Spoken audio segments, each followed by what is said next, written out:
संदीप प्रकाश आज आज के इस आयोजन को, जो कि फिफ्थ वर्कशॉप की रिपोर्ट के थोड़ी रूप में आवाज है। बढ़ाओ भैया, आवाज बढ़ाओ।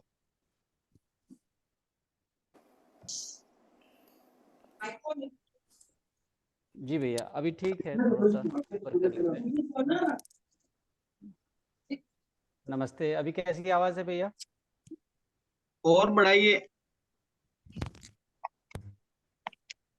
अभी मैंने ईयरफोन निकाल दिया भैया, अभी कैसी आवाज़ है? उठाने की बात है कि हम लोग 5वीं कार्यशाला के बाद आ, क्या उपलब्धियां रही, इसको जाहिर करने के लिए मुझे दायित्व दिया गया है कि मैं इसकी शुरुआत करूं।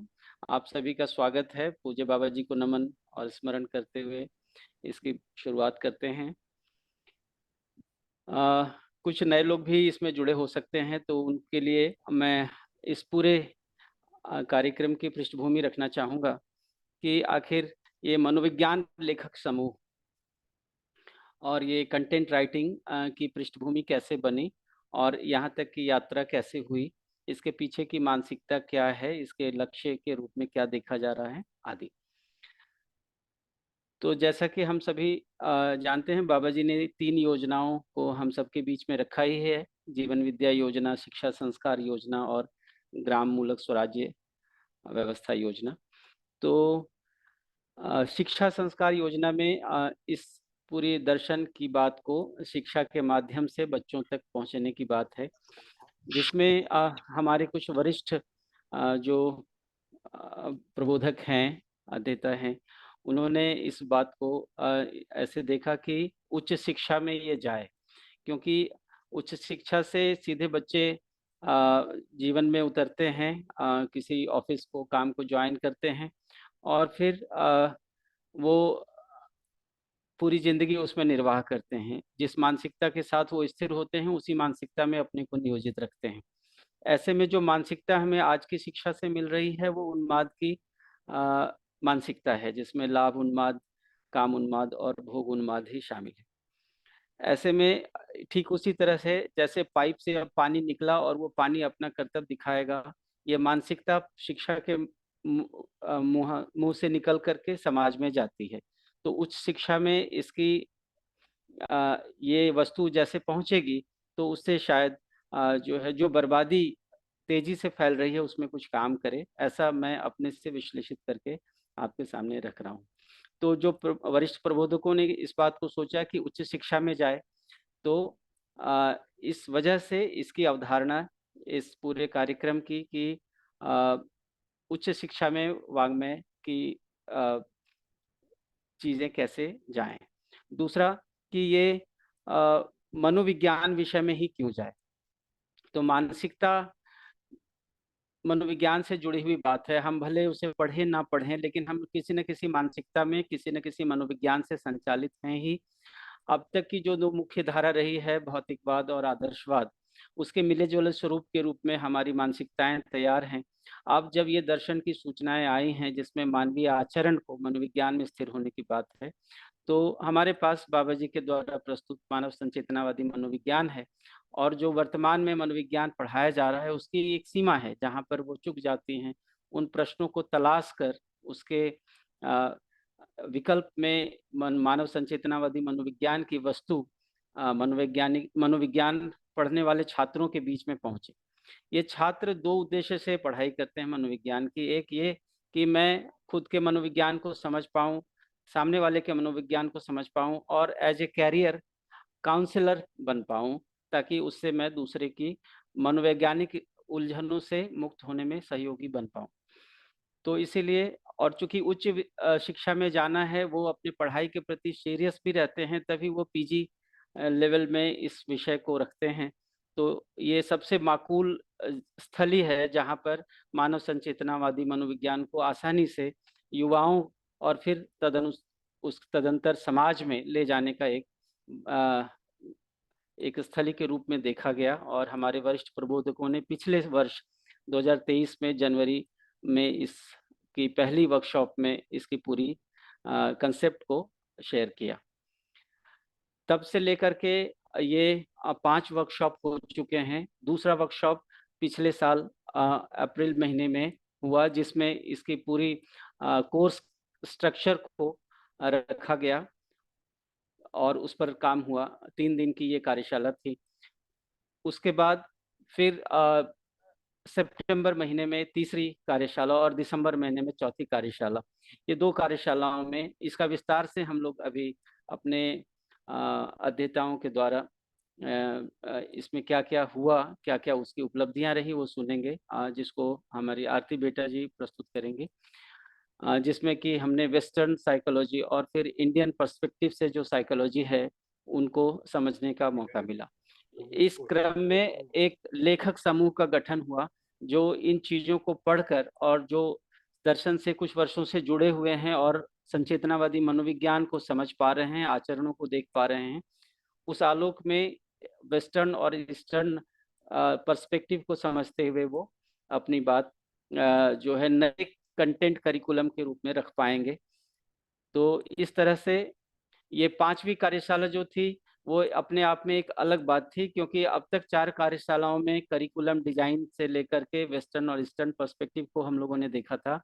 5वीं में तकरीबन 45 बच्चे अलग-अलग यूनिवर्सिटी से देश के दूसरे हिस्सों से आए थे और वो हम सब के बीच में थे। उनको एक दिनचर्या में रखा गया था और उस क्रम में जो लेखक समूह के, जिसको फैकल्टीज़ के रूप में बताया गया, कि उनके सामने प्रस्तुत हुए। वो अपने आचरण के माध्यम से उनसे पूरे दिन इंटरैक्शन में रहते थे और विभिन्न कार्यक्रम, जैसे कि सुबह की व्यायाम एक्सरसाइज है, उसके बाद सेवा है, उसके बाद जो उनकी क्लासेस होती थी और फिर इलेक्टिव्स के क्लासेस होते थे, फिर शाम का श्रम होता था और फिर उसके शाम देर शाम में उनके रिफ्लेक्शंस आते थे। इन सभी में ये फैकल्टीज़ उनके साथ होते थे और उनके व्यवहार से उन पर, उनके मनोविज्ञान पे क्या असर पड़ रहा है, उनके द्वारा जो पूछे गए प्रश्न थे, वो प्रश्न को ऑब्जर्वेशन में लिया गया और उस ऑब्जर्वेशन से हमारे कंटेंट राइटिंग को क्या इनपुट मिला है, इस बात का पूरा आकलन किया गया। साथ ही जब उनकी क्लास मध्यस्थ दर्शन की होती थी, जो आदरणीय श्री योगेश भैया जी लेते थे, उसके समांतर सत्र में जो फैकल्टी मेंबर्स हैं, वो हम कैसे इस योजना को आगे अगले महीनों में देख पा रहे हैं और हमारे कमिटमेंट में और क्या बढ़ोतरी की जाए, जिससे कि ये प्रभावी रूप से समय के साथ जो है हम बढ़ सकें, इस पर चर्चा होती थी और हमारी स्किल बिल्डिंग के लिए भी कई सारे आयोजन किए गए। इसके साथ ही कई सारी जीती-जागती शख्सियत को भी बुलाया गया, जिसमें पद्मश्री रविंद्र कोल्हे और स्मिता कोल्हे आई थीं और दिलीप कुलकर्णी जो पर्यावरणविद हैं, वो आए थे और उनकी व्यक्तित्व, उनकी प्रस्तुतियों से भी काफ़ी कुछ जो है वो हम लोगों को समझने का अवसर मिला और वो छात्र जो यूनिवर्सिटियों से आए थे, उनको समझने का मौका मिला। तो अभी जो हम लोग प्रस्तुत करने जा रहे हैं, वो ये कि पिछले वर्कशॉप में 5th inter-state teaching and writing workshop के नाम से जिसको रखा गया था। तो इसमें जो भी हम फैकल्टी मेंबर के रूप में थे, जो कि लेखन से जुड़े हुए हैं और अभी एक तो कुछ लोग जो हैं वो सीधे यूनिवर्सिटी से हैं, जो टीचिंग फैकल्टी के रूप में हैं और कुछ लोग समाज से हैं, जो दर्शन को समझ रहे हैं। ऐसे मिले-जुले ग्रुप के रूप में हम फैकल्टी मेंबर्स हैं, सब मिलकर आपको इस 5th वर्कशॉप की पूरी रिपोर्ट रखेंगे, जिसमें सबसे पहले आरती बेटा जी आपको रखेंगी कि ये पाँचों वर्कशॉप की उपलब्धियाँ क्या रहीं।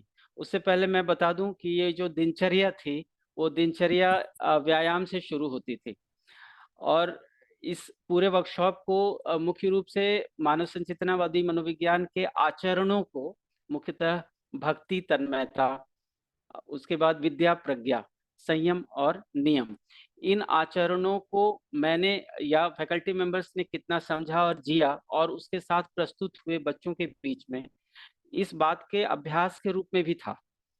तो एक बारीक बात है कि जो हम पढ़ते हैं, बोलते हैं, वो जीने के साथ-साथ कैसे उसका आउटकम हम देख पाते हैं, ये बहुत ही अ अनूठा प्रयोग के रूप में हम सबके सामने था, जिसको आप अभी जो वर्कशॉप रिपोर्ट लिखित रूप में आपके सामने आएगा, उस टेस्टिमोनियल से भी बेहतर समझ पाएंगे। तो मैं दिनचर्या के बारे में बताऊं कि कसी हुई दिनचर्या थी, जिसमें जो कई सारे बच्चे जो सुबह जगना या सुबह का सूरज नहीं देख पाए थे, ऐसे बच्चे भी आए थे। राजकोट से करीब 17 बच्चे थे आत्मी यूनिवर्सिटी से, और 11 बच्चे काशी विद्यापीठ से थे।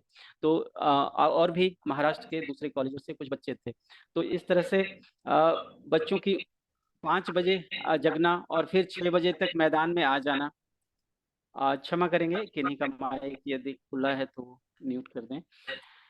तो 5 बजे जगना और 6 बजे तक मैदान में आ जाना।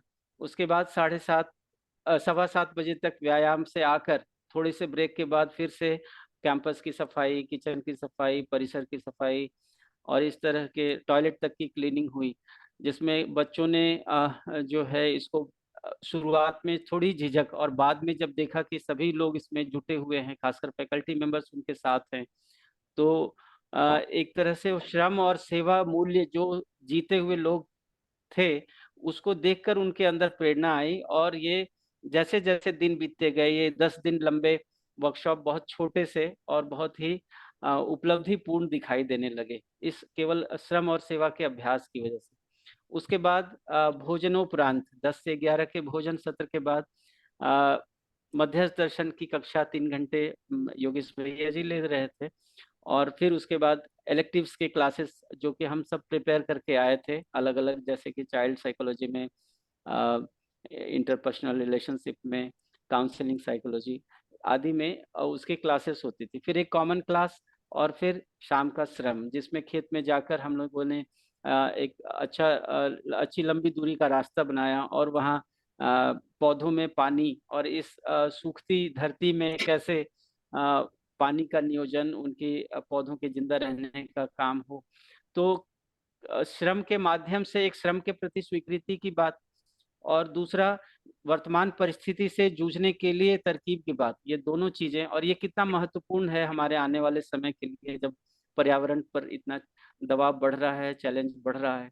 तो बच्चों में इसका खासा देखा गया प्रभाव, और ये दूरगामी प्रभाव है। कई सारे बच्चों ने कई संकल्प दोहराए कि हम इसको जो है, मेरे सोचने का तरीका बदला है और इसको जीवन में शामिल करेंगे। कई लोग शोध परक, चूंकि वो लोग पीजी के स्टूडेंट थे, तो वो शोध की तरफ भी उन्मुख हो, ऐसा भी हमारा एक उद्देश्य है इन सभी कार्य वर्कशॉप के माध्यम से, ताकि मध्यस्थ दर्शन में शोध की प्रवृत्ति बढ़े और शोधार्थी बढ़ेंगे तो उच्च शिक्षा में यूजीसी के द्वारा ये रिकॉग्नाइज किया जाएगा, और फिर धीरे धीरे ये उच्च शिक्षा से नीचे की कक्षाओं में भी आने की संभावना बनेगी।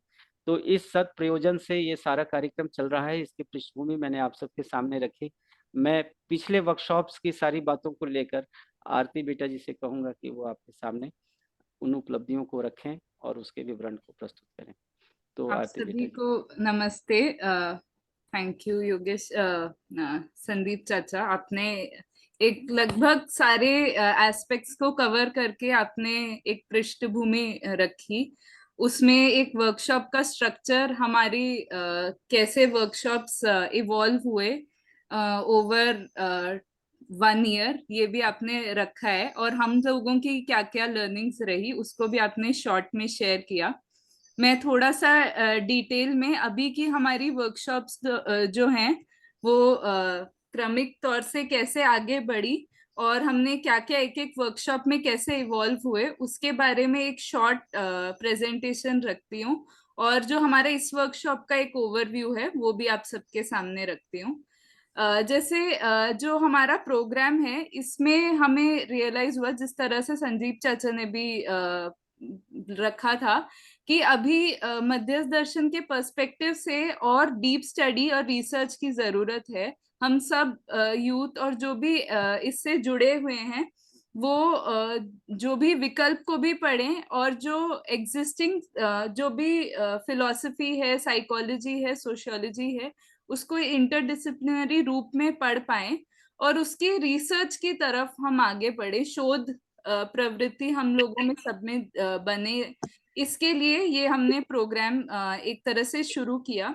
इसके साथ साथ जैसे जो स्टूडेंट्स हैं उनसे अक्सर सुनने को मिलता है कि जो थ्योरी है एंड प्रैक्टिकल है उनमें कोई एक सूत्रता नहीं लगती, और बहुत सारा हैवी करिकुलम रहता है। साइकोलॉजी, सोशियोलॉजी, इकोनॉमिक्स, इन सबका देखा जाए तो बहुत हैवी थ्योरी बेस्ड सब्जेक्ट्स रहते हैं, बट उनके प्रैक्टिकल एप्लीकेशंस कमियां दिखती हैं। तो ये भी हमारा एक पॉइंट ऑफ एंट्री है टू हायर एजुकेशन। हमें ऐसा लगा कि अभी के यूथ के जो इश्यूज हैं उसको जानते हुए, उसको देखते हुए क्या हम एक करिकुलम को फॉर्म कर सकते हैं, ये हमारा एक प्रयास है। इन इश्यूज को देखते देखते अगर हम करिकुलम को प्रोवाइड करते हैं तो हमारा ये मानना है कि ये ज्यादा इंसाइटफुल करिकुलम होगा, और स्टूडेंट्स को और जो भी इवन पेरेंट्स हैं, टीचर्स हैं, उनको एक ज्यादा इंसाइटफुल और होलिस्टिक पर्सपेक्टिव मिल पाएगा। और क्योंकि इस पूरे प्रोग्राम में हम लोग समाज के लोग भी जुड़े हुए हैं और एकेडमिक पर्सपेक्टिव भी हमको मिल रहा है, तो एक होलिस्टिक पर्सपेक्टिव स्टूडेंट्स को जाएगा। इन सारी पृष्ठभूमि से हमने ये प्रोग्राम को प्लान किया। उसकी डिजाइनिंग ये वाले पॉइंट्स पर बेस्ड है। और जो आजकल के साइकोलॉजिकल चैलेंजेस हैं और सोशल नीड्स हैं, उससे भी हम जुड़ के उनको भी समझ पाएं और उसके आधार पर जो वस्तु है उसको प्रस्तुत कर पाएं। तो ये सारे जो पॉइंट्स है उसके हिसाब से हमने एक अप्रोच तैयार किया, जिसमें हमें लगा कि जो मध्यस्थ दर्शन है उसको ऑल्टरनेटिव, एज एन ऑल्टरनेटिव प्रस्तुत करेंगे। और उस मेन ऑल्टरनेटिव का जो भाग ये होगा कि हम अपनी सेल्फ ग्रोथ भी देख पाए, हमारे लिए वो करिकुलम मीनिंगफुल है कि नहीं देख पाए, हमारी लाइफ से जुड़ रहा है कि नहीं वो भी देख पाए, और उसी के साथ दर्शन की एक ऑल्टरनेटिव स्वरूप हम एक क्रमिक तौर से, अभी जैसे साइकोलॉजी जिस तरह से इवॉल्व हुआ फ्रॉम फिलोसफी टू एक अलग अलग, जैसे बिहेवियर थ्योरी आया, कॉग्निटिव साइकोलॉजी आएगा, साइको एनालिसिस आया, इसी तरह से दर्शन एक विकल्प के रूप में हम प्रस्तुत करें। ये सभी कोर्सेस में हम इंश्योर कर रहे हैं कि ये एक वैकल्पिक स्वरूप स्टूडेंट्स को दे पाए, और एंड में स्टूडेंट्स का रिसर्च एक्यूमेंट भी डेवलप हो, इस तरह से भी हमने ये कोर्स को प्लान किया है। अभी तक की जो हमारी जर्नी रही है, हमारा फर्स्ट वर्कशॉप जो है वो जनवरी 2023 में हमने ऑर्गेनाइज किया था।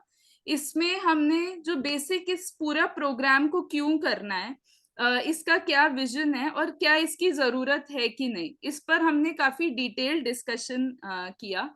इसमें हमने रिसर्च का स्वरूप, एक हायर एजुकेशन के लिए काम करना है तो हमें किस तरह की नॉलेज स्किल्स की जरूरत होगी, और किस तरह का रिसर्च एक्यूमेंट हम सब में डेवलप होना होगा, किस तरह की स्टडीज हमें करनी होंगी, ये हमने सोचा फर्स्ट वर्कशॉप में।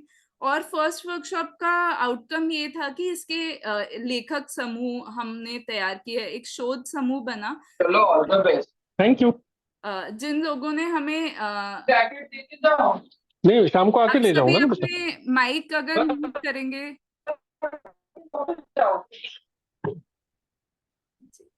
सेकेंड वर्कशॉप में हमने जो फर्स्ट वर्कशॉप में जिस तरह से एक स्टडी मटेरियल किस तरह से तैयार करना है और लेखक समूह का एक हमने फॉर्म किया, उसी लेखक समूह ने 2-3 महीना काम करके एक कोर्स स्ट्रक्चर डेवलप किया, जिसमें हमें रियलाइज हुआ कि बहुत हैवी करिकुलम ना हो, उसी के साथ साथ हम बहुत क्लिनिकल साइकोलॉजी की तरफ ना जाए, बट स्टूडेंट्स की थियोरेटिकल अंडरस्टैंडिंग के साथ साथ उनको एक कंपैरेटिव पर्सपेक्टिव मिले। उस पर्सपेक्टिव से हमने ये सेकेंड वर्कशॉप को ऑर्गेनाइज किया, और इसमें हमने एक कोर्स करिकुलम को प्रेजेंट किया इन फ्रंट ऑफ 25 लोग थे इस वर्कशॉप में। हम सबने डिस्कस किया कि कोर्स करिकुलम में जो हम प्रस्तुत करें उसमें क्या क्या मुद्दे होने चाहिए।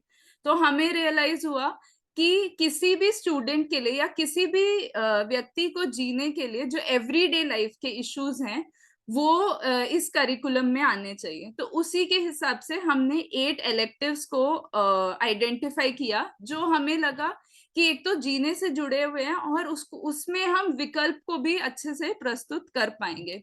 इस तरह से हमारे 8 electives child psychology, socio emotional development, self and personality, interpersonal relation and family science, counselling psychology, health and wellbeing, इस तरह से हमने 8 electives को सोचा, और इसमें एनवायरमेंट साइकोलॉजी वो भी जुड़ा है। फिर थर्ड वर्कशॉप में हमें, क्योंकि इसका हमारा सबसे इम्पोर्टेंट काम है कि इसमें स्टडीज हमारी हो पाए, जो वेस्टर्न पर्सपेक्टिव है, इंडियन पर्सपेक्टिव है, उन सब में हमारी स्टडीज हो पाए। तो उसमें हमने स्टडी करके हमने एक करिकुलम का ड्राफ्ट तैयार किया, जिसमें हमने स्टडी मटेरियल बनाया।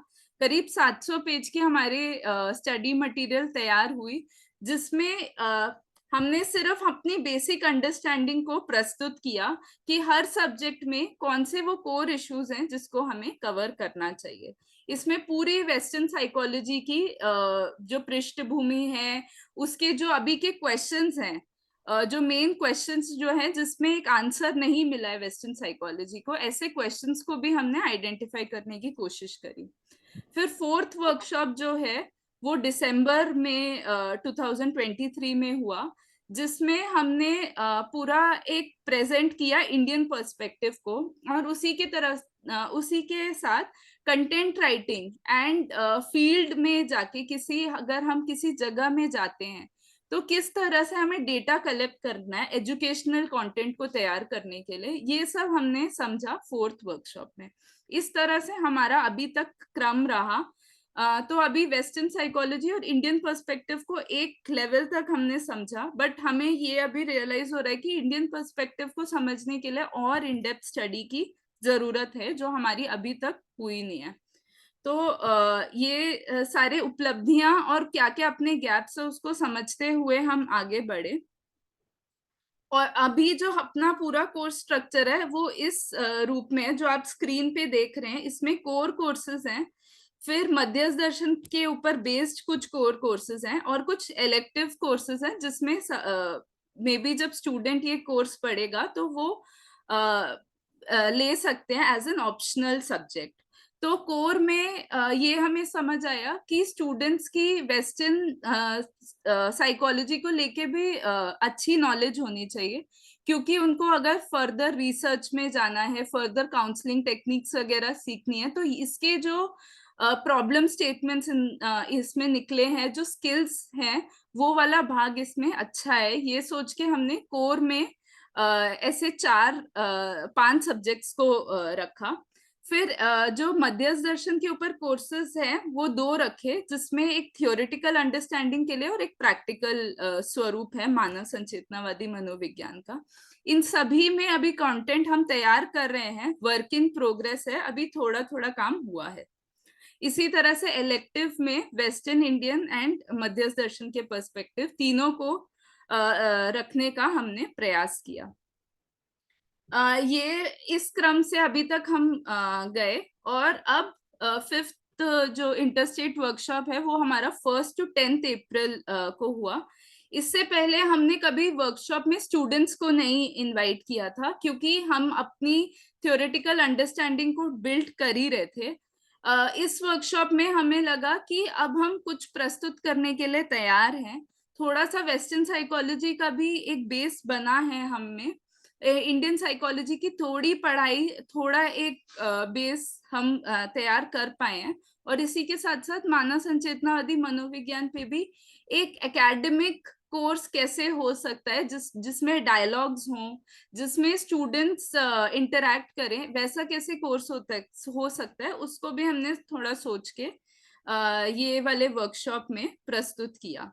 तो आज की जो प्रस्तुति है आगे, जैसे मैंने एक ओवरव्यू रखा पहले के वर्कशॉप्स में क्या हुआ, इस वर्कशॉप का थोड़ा सा ओवरव्यू रखा। इसके बाद हमारी डेली की दिनचर्या कैसी रही उसके कुछ फोटोज और उसके कुछ की लर्निंग्स हैं जो हम शेयर करेंगे। जो मेन सेशंस हैं जो मध्यस्थ दर्शन में हुई और इलेक्टिव साइकोलॉजी में हुई, उसकी कुछ शेयरिंग्स हैं। कुछ एक्टिविटीज एंड प्रैक्टिकल सेशंस भी हमने इसमें किए। कुछ interactions and observation, mentor and mentees हमने अपॉइंट किए थे, जो लेखक समूह के कुछ लोग मेंटर्स बने थे और स्टूडेंट्स एज मेंटीज उनसे कुछ क्वेश्चंस पूछे रिलेटेड टू करियर, रिसर्च में आगे क्या करें, फिर मैरिज, इन सब के जो क्वेश्चंस रहे, इसका बेस हमने एक तैयार किया। फिर की लर्निंग्स एंड टेस्टिमोनियल्स। इसमें जो सबसे इम्पोर्टेंट भाग है आज की प्रस्तुति में, वे फॉरवर्ड, लेखक समूह के लिए आगे के 3 महीना, फिर आगे के 1 साल के लिए किस तरह से हम प्लान कर रहे हैं, इसको मोस्ट इम्पोर्टेंटली इस प्रस्तुति में हम रखेंगे। ये एक ओवरऑल ओवरव्यू रहा वर्कशॉप का, जिसमें हमने इस बार teaching skills and writing skills दोनों को इम्प्रूव करने का सोचा। मानव संचेतनावादी मनोविज्ञान पर एक थियोरेटिकल और प्रैक्टिकल अंडरस्टैंडिंग कैसे बने, इसके बारे में हमने काफी चर्चा करी। इस वर्कशॉप में मोस्टली मास्टर्स के स्टूडेंट्स काफी स्टूडियस एंड इंटरैक्शन बहुत अच्छे से स्टूडेंट्स ने किया। ये स्टूडेंट्स काशी विद्यापीठ बनारस, आत्मीय यूनिवर्सिटी राजकोट एंड ग्रामोदय विश्वविद्यालय चित्रकूट, इन यूनिवर्सिटीज से स्टूडेंट्स थे हमारे साथ। करीब 45 to 50 स्टूडेंट्स कंटिन्यूसली वर्कशॉप में जुड़े हुए थे। इसमें अराउंड 14 हम लोग वो में से फैकल्टी मेंबर्स थे, जिन्होंने अलग अलग जगह से आए थे और इन्होंने साइकोलॉजी को एवरीडे लाइफ से जोड़ के कैसे देख सकते हैं, इस पर मुख्य प्रस्तुति रखी। और हर रोज मूल्यांकन सत्र हुआ, जैसे संदीप चाचा ने शेयर किया, और उसमें मूल्यांकन सत्र में जो भी दिन का जो भी उनके साथ शेयर हुआ, उसको साइकोलॉजिकल एंगल से हम किस तरह से उसके रिफ्लेक्शंस ले सकते हैं, इसके लिए हमने कुछ टूल्स डेवलप किए थे एंड कुछ एग्जिस्टिंग टूल्स को भी रेफर करके हमने ये सेशंस को कंडक्ट किया। आगे की प्रस्तुति को शेयर करने के लिए मैं संदीप चाचा को इनवाइट करती हूँ। जी, बहुत बहुत धन्यवाद आरती बेटा जी। आपने पांचों वर्कशॉप की मुख्य बातों को कवर किया। इतना उत्साह भरने वाला ये वर्कशॉप था, जिसमें सबसे चार चांद लगाने वाली बात थी वो शख्सियत जो हमारे बीच आए और अपनी पूरी जीवन यात्रा को उन्होंने रखा। तो उसका कुछ स्वाद आपको भी मिल पाए, इसके लिए मैं जिगर भाई को आमंत्रित करना चाहूँगा कि कौन से अतिथि आए, उन्होंने कैसे अपने जीवन के बारे में और मनोविज्ञान से जोड़कर कैसे बातों को रखा है। तो आइए जिगर भाई को सुनते हैं वर्कशॉप 5 में इन शख्सियतों की जिंदगी को। जिगर भाई। जी भैया, सभी को नमस्ते और श्रद्धेय बाबा जी को प्रणाम। और इस तरह से हमारा जो अभी तक की यात्रा आपने बताई, तो इसमें इस वर्कशॉप में ही ऐसा सोचा है कि कोई अतिथि जिन्होंने इस पे काम भी किया है, जैसे एनवायरमेंटल साइकोलॉजी एक सब्जेक्ट है पर्यावरण में, तो जिन्होंने इस पर काम किया हो, जिए हो, उनको आमंत्रित करके उनका पर्सपेक्टिव क्या है ये हम भी सुने और स्टूडेंट भी सुने, उनका क्या टेक आता है।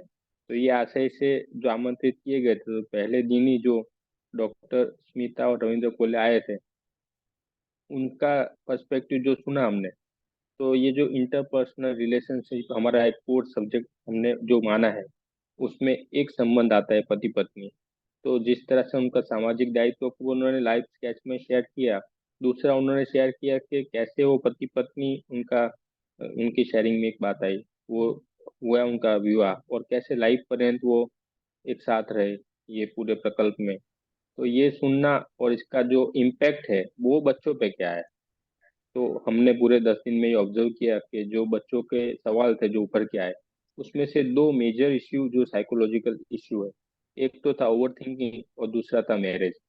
उसके प्रति जो अनिश्चितता है या डर है, ये हमको दोनों एज अ इनपुट मिले बच्चों के साथ में। तो ये बात को उन्होंने जिस तरह से रखा अपने लाइफ की जर्नी में, कैसे उनका विवाह हुआ, कैसे वो अभी तक निभा रहे हैं, तो ये जो निभाने वाला पक्ष है, ये लोगों को अपील किया बच्चों को, ये हमको वहाँ उनके साथ रह के समझ में आया। और जिस तरह से उनकी जर्नी रही, जैसे वो बता रहे थे कि 1 रुपए में ही वो सेवा करेंगे सभी आदिवासी विस्तार में, और फिर भी उनकी पत्नी ने सहमति बताई विवाह के लिए, और फिर दोनों का विवाह हुआ, बच्चे भी हुए, उनका लालन पालन किया, पोषण किया, और बच्चे अलग मार्ग पे चल रहे, ये सब भी है। फिर भी ये विवाह संबंध में टिका रहना और ये जो है ये बच्चों को छुआ, ये हमको समझ में आया उनकी लाइफ स्केच से। और हमारे लिए एक शोध का विषय भी हो गया कि हम लोग ये मानसिकता को साइकोलॉजी में, हम लोग एक तो कंटेम्प्रेरी साइकोलॉजी वेस्टर्न है, एक हम दे रहे इंडियन पर्सपेक्टिव, और एक हम मानव संचित मनोविज्ञान, मानव संचितवादी मनोविज्ञान, तो हम तीनों को दे रहे हैं जब सब्जेक्ट के रूप में। तो कैसा ऐसा भाग होगा जिससे ये साइकोलॉजी जो है, ये संबंधों की साइकोलॉजी, इसको डेवलप किया जाए, ये हमको इनपुट मिला इनके लाइफ से कैसे। दूसरे जो व्यक्ति थे दिलीप कुलकर्णी, जिनको हमने एनवायरमेंटल साइकोलॉजी के लिए आमंत्रित किया था, तो उन्होंने अपना लाइफ जर्नी शेयर किया, कैसे वो एक शहर में रहते थे पुणे में, और फिर उनको समझ में आया कि नहीं, ये पर्यावरण के साथ जो भी उन्होंने प्रबोधन शुरू किया, इसके बारे में लिखना शुरू किया, किताबें लिखी, फिर एक समय पे उनको लगा कि इसको जीना भी पड़ेगा। तो उन्होंने निर्णय लिया और फिर वो एक गाँव में कोंकण में जाके बसे, और वहां से उन्होंने जो कर रहे थे प्रबोधन और लिखना पर्यावरण के लिए, वो सब शुरू रखा, पर साथ में वो वैसा जीने की भी जीवन पद्धति, जीवन शैली को अपनाया। तो इस पार्ट को जब उन्होंने पूरा रखा, तो बच्चों का जो प्रतिभाव था, एक तो प्रभावित होना था, और दूसरा एक था कि नहीं, एनवायरमेंटल साइकोलॉजी में क्या इम्पेक्ट आ सकता है। तो इसको हमने देखा कि बच्चों के साथ जब उन्होंने अपनी बातों को शेयरिंग की लाइव, जैसे उन्होंने उदाहरण दिया था एक, कि हम जो टिकट में उनको मिली थी उसके पीछे कुछ एड्रेस लिख के आए, मतलब ये कागज भी वेस्ट नहीं करना है, क्योंकि हमको पेड़ जो है उससे ये बनते हैं। ऐसे लाइव जो एग्जाम्पल थे, हमको ऐसी लाइव स्केचेस अगर उसमें इंक्लूड करने हैं अपने कंटेंट में, तो ये बच्चों को प्रेरणा भी देता है, और एक तरह से वो लाइव एग्जाम्पल है। उसका सीधा उदाहरण, जब इनॉग्रल सत्र हुआ, तो हमने रविंद्र कोले, स्मिता कोले के साथ साथ एक एकेडमिशियन को भी बुलाया था, जो एक कॉलेज में साइकोलॉजी पढ़ाते थे, डीन थे उसके। तो उन्होंने फिर आके शेयरिंग किया उनकी जो थियरी थी, और उसके साथ उन्होंने एग्जाम्पल शेयर किए बच्चों के। तो वो उनका भी वक्तव्य था, वो बच्चों को छुआ, और बच्चों के साथ ये हुआ कि एक एकेडमिक स्ट्रक्चर अप्रोच भी चाहिए, और उसके साथ साथ लाइफ स्केच भी हमको रखना पड़ेगा लिखने में, क्योंकि दोनों अपील करेगा। तो सिर्फ थियरी रखेंगे और ये नहीं रखेंगे तो वो अधूरा रहेगा। ऐसा हमको इनपुट मिला इनके शेयरिंग से। तो हमारा जो वर्कशॉप पूरा रहा, उसमें इनके आने से हमारा अभी का जो दृष्टिकोण है उसमें ये इंक्लूड हो गया कि हमको अभी कंटेंट में कैसे लिखना है और क्या चीजों को हाईलाइट किया जाए, किन चित्रणों को हम, जैसे आचरण जो है 122 आचरण, वो इनको लाइफ स्केच के साथ जोड़ के कैसे हम लोग रख पाए। तो ये हमारे लिए एक अच्छा इनपुट मिला। तो दोनों का आना सार्थक रहा, ऐसा मुझे लगा। और थ्योरेटिकल पार्ट जो उन्होंने शेयर किया, जैसे वो दिलीप कुलकर्णी जी ने वहाँ पे ये सिस्टम थी, ये बाकी सब चीजें समझाई, तो बहुत सरलता से अपने सब्जेक्ट को उन्होंने रखा।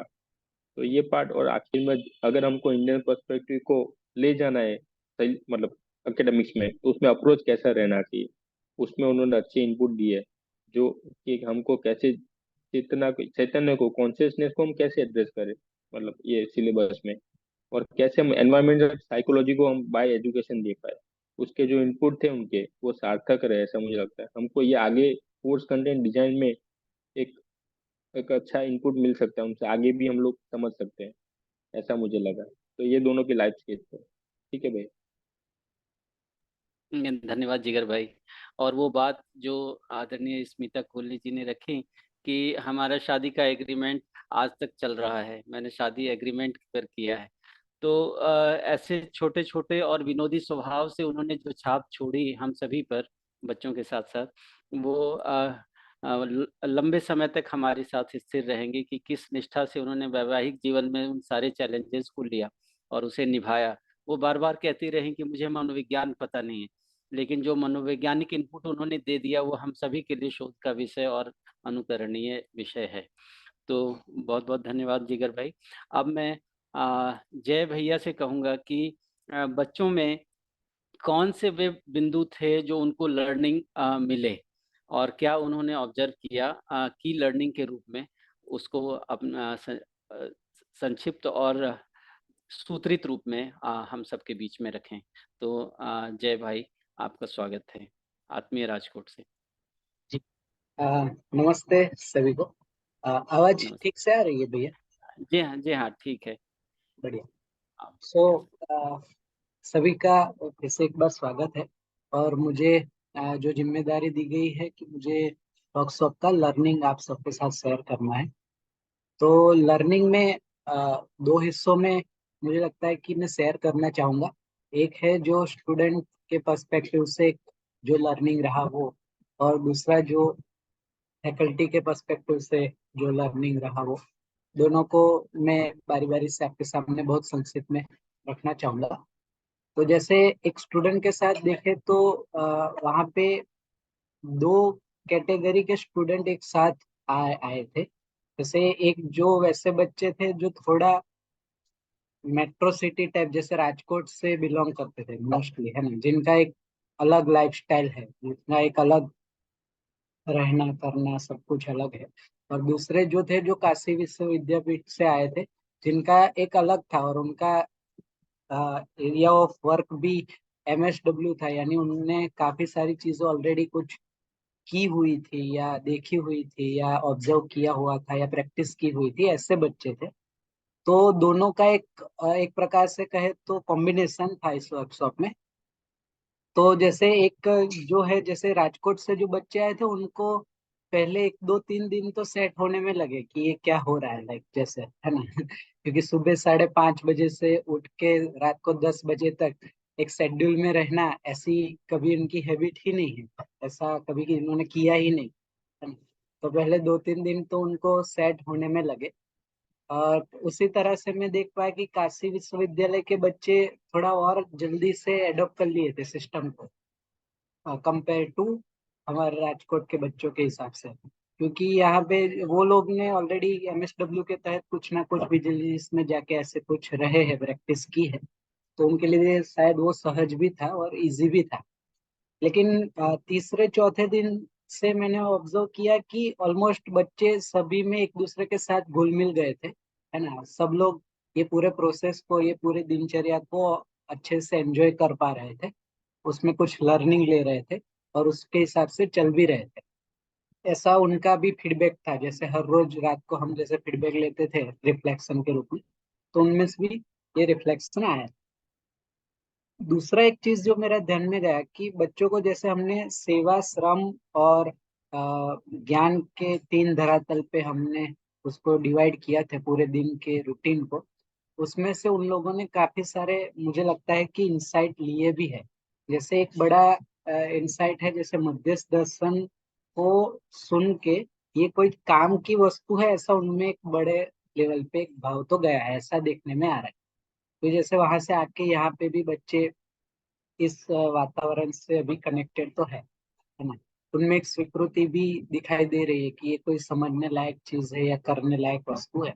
हाँ, अभी पूरा बैकग्राउंड अभी उनका नहीं बना, क्योंकि उसकी इनकी इतनी सूचना भी नहीं पहुंची। प्लस जो साइकोलॉजी के सेशन उनके साथ हुए और जो सेवा और श्रम का जो पार्ट आया, उससे उनकी दिनचर्या में काफी उनको बदलाव दिखा। ऐसा उनका पर्सनल शेयरिंग भी था कि जैसे सुबह 5 साढ़े 5 बजे अपने आप से नींद खुल जाती है ना। फिर सोने के लिए म्यूजिक की आवश्यकता नहीं रहती, है ना। ये ऐसे बच्चे रात को म्यूजिक लगा के सोते हैं, तभी जाके थोड़ी नींद आती है। ऐसे भी काफी बच्चे थे। तो जैसे मोबाइल का मिनिमम यूज हुआ इस वातावरण में, ये भी एक की ऑब्जर्वेशन आया है कि आवश्यकता रही तभी मोबाइल का यूज किया। अननेसेसरी टाइम पास वाला काफी सारा कम हो गया। तो एक ऑब्जर्वेशन ये भी रहा कि ऐसे एक रूटीन दिनचर्या में अनावश्यक या निरर्थक वस्तुएं अपने आप में संयमित या संतुलित हो जाती है। ये बड़ा रिफ्लेक्शन मुझे लगता है कि स्टूडेंट से देखने में आया है ना। फिर उनका कुछ सोचने वाला पक्ष भी अच्छे से मुझे लगता है कि एक दिशा मिली है उनको। जैसे उनके बाद भी जब डिस्कशन होता था ड्यूरिंग मेंटर मेंटी सेशन में भी और अलग से भी, तब भी ये आ रहा था कि तो अभी जैसे जिस तरह से ये लोग जी रहे हैं या जिस तरह से ये लोग काम कर रहे हैं, उसमें और अच्छे से दूसरे वे ऑफ पर्सपेक्टिव से सोचने की आवश्यकता तो है। ये बड़े तौर पे आया मध्यस्थ दर्शन या पूरी दिनचर्या को फॉलो करते करते। और एक बहुत अच्छा रिफ्लेक्शन ये आया कि उनको ऐसा लग रहा था कि ये ये जो फैमिली यहाँ पे रह रहे या जी रहे, वो ब्लड रिलेशनशिप में नहीं है, फिर भी एक साथ जी रहे या कुछ ना कुछ कर्तव्य दायित्व का पालन कर रहे हैं। तो ये उनके लिए बहुत ही मुझे लगता है कि की लर्निंग रहा है, क्योंकि ऐसा अपने परिवार में भी नहीं दिखता है। काफी बच्चों को तो ऐसा भी शेयरिंग आया था कि एक परिवार के 4 सदस्य 10 सदस्य भी साथ में रहना मुश्किल है, जहाँ यहाँ पे सभी लोग अलग अलग बैकग्राउंड से, सभी का एजुकेशनल बैकग्राउंड भी अलग है और वर्क का बैकग्राउंड भी अलग है, फिर भी साथ रह रहे हैं। तो ये बहुत जिसको बोले कि प्रभावित करने वाली चीज लगी। जो हम बोलते भी है कि जैसे बोलने से ज्यादा वो आचरण रिफ्लेक्ट होता है, तो यहाँ पे वो भी ध्यान में आया कि वो आचरण रिफ्लेक्ट हुआ है ना। फिर उनकी भागीदारी, परिवार की हर जगह पे जो भागीदारी है वो उनको भी बच्चों ने काफी अप्रिसिएट या ऑब्जर्व किया है, ये भी एक ध्यान में आया।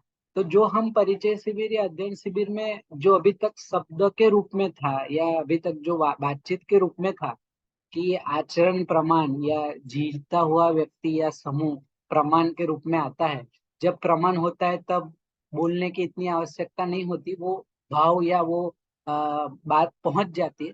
तो ये यहाँ पे बच्चों के साथ ऑब्जर्व किया था हमने कि वो उनके तक पहुंच गई चीज, है ना।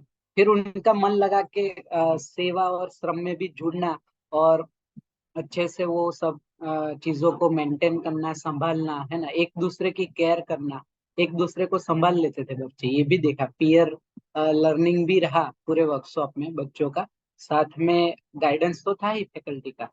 तो ये भी एक अच्छा वातावरण के हिसाब से ये भी एक आउटकम मुझे लगता है कि रहा है।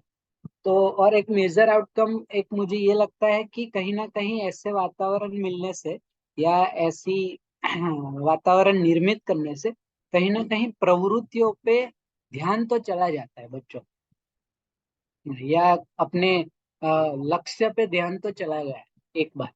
अब मान लीजिए ऐसे ही वातावरण इनको थोड़े थोड़े समय पे मिलता रहे या ऐसे ही वातावरण हम निर्मित कर पाए, तो हो सकता है ये प्रवृत्तियों में परिमार्जन हो सकता है। ऐसी एक संभावना इस वर्कशॉप से, बहुत बड़ी संभावना मुझे लगता है कि यहाँ पे आ रही है ना। तो ये एक बच्चों के हिसाब से एक मुझे लगता है कि लर्निंग का ओवरव्यू मेरे हिसाब से था। फैकल्टी के हिसाब से जो लर्निंग रहा वो एक मेजर लर्निंग था कि टीम में वर्क कर पाए हम लोग, है ना।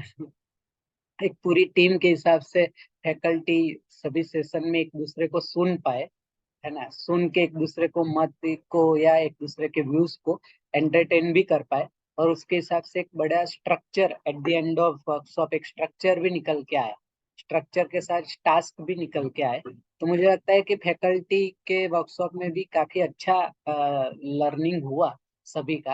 कि 10 जन थे तो हम 10 से जन का अलग अलग व्यू आता था या कुछ भी आता था, तो हर एक को लेके चलना, है ना। जैसे आरती दीदी और नेतल दीदी ने बहुत अच्छे से उसको संभाल के भी रखा था पूरे फैकल्टी वाले वर्कशॉप में। तो टीम में कैसे काम करना होता है उसको भी हमने देखा यार 10 दिन में, है ना। क्योंकि टीम में काम करने से किसी को हम निग्लेक्ट भी नहीं कर सकते, किसी को इग्नोर भी नहीं कर सकते, और सबको साथ लेके चलना।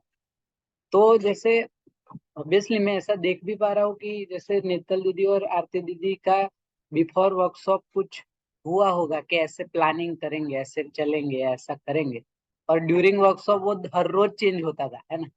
तो उसको संभाल के चलना, है ना, उतने धीरता से चलना, उतना पैशन रख के चलना कि हाँ ये ठीक है आगे और कुछ। अदरवाइज क्या होता है कि जो तय करता है ना वो पूरा नहीं होता ना, तो हड़बड़ी हो जाती है ना, कैसे होगा फिर कब होगा, ऐसे ही चलता है। लेकिन ये देखा कि जब ग्रुप में या टीम में काम करते हैं तो ये सब चीजें भी हैंडल हो जाती है और कुछ अलग रास्ता भी निकल सकता है। तो एक समूह का भी काफी अच्छा लर्निंग मेरे हिसाब से ओवरऑल टीम में रहा। तो मुझे लगता है कि इतना संक्षेप में लर्निंग मेरे हिसाब से रखना पर्याप्त था। ठीक है, बहुत ठीक है। बहुत धन्यवाद जय भाई। आपने सही कहा कि जब ये कोई कार्यक्रम चल रहा होता है तो कुछ चीजें तयशुदा होती हैं और कुछ चीजें स्वयं स्फूर्त होती हैं। जैसे कि सेशन में स्मिता मैडम ने जब रखा अपनी बात और अपने शादी के बारीकियों को उन्होंने काफी विनोदी तरीके से रखा, तो हम पूरे इस वर्कशॉप में देख पाए कि एक प्रोग्राम निकल के आया जिसको एक नाम दिया गया अनकही, जिसमें फैकल्टी के मेंबर्स रात की शेयरिंग में अपने अपने वैवाहिक जीवन को लेकर के, जैसे मेरा फैमिली साइकोलॉजी था, तो मैं और आदरणीय नरेश भैया दोनों ने विवाह से जुड़ी हुई अपनी बातें रखी और उससे क्या लर्निंग खुद में मैंने पाई और क्या बच्चों में गई, ये भी एक देखने का विषय था। तो ये तयशुदा बात कार्यक्रम से हट के बात थी जो इस वर्कशॉप के साथ-साथ डेवलप हुई। तो इसको मैनेज करने में आरती और निखिल बिट्टा जी ने निश्चित रूप से कि ये दिशा तय बनी रहे, काफ़ी योगदान दिया। मैं जो अगली बात हम लोग सब सुनने जा रहे हैं वो अखिलेश भैया जो पहली बार इस वर्कशॉप में आए थे और एकदम यंग ऋतुजा बेटा जी जो कि इसमें काफ़ी शिद्दत से लगी हैं दर्शन को समझकर इस कोर्स कंटेंट डेवलपमेंट के कार्यक्रम में एज ए वॉलंटियर। तो उन दोनों से हम टेस्टिमोनियल्स जिसको कहते हैं कि लोगों की अभिव्यक्तियां कैसी रहीं इस पूरे वर्कशॉप को लेकर वो रखने जा रही हैं। तो बारी बारी से आप दोनों आए, आदरणीय अखिलेश भैया और ऋतुजा बेटी।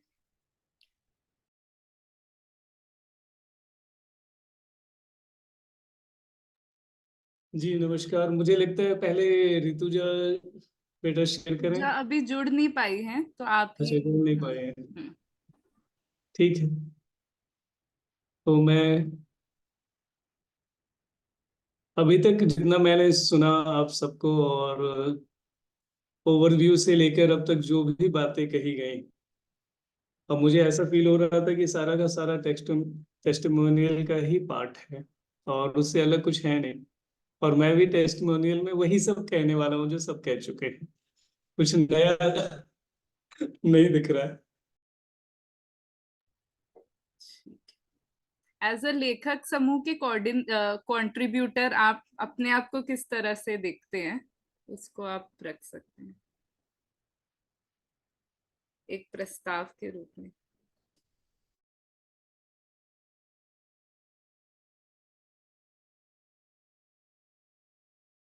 म्यूट हैं आप।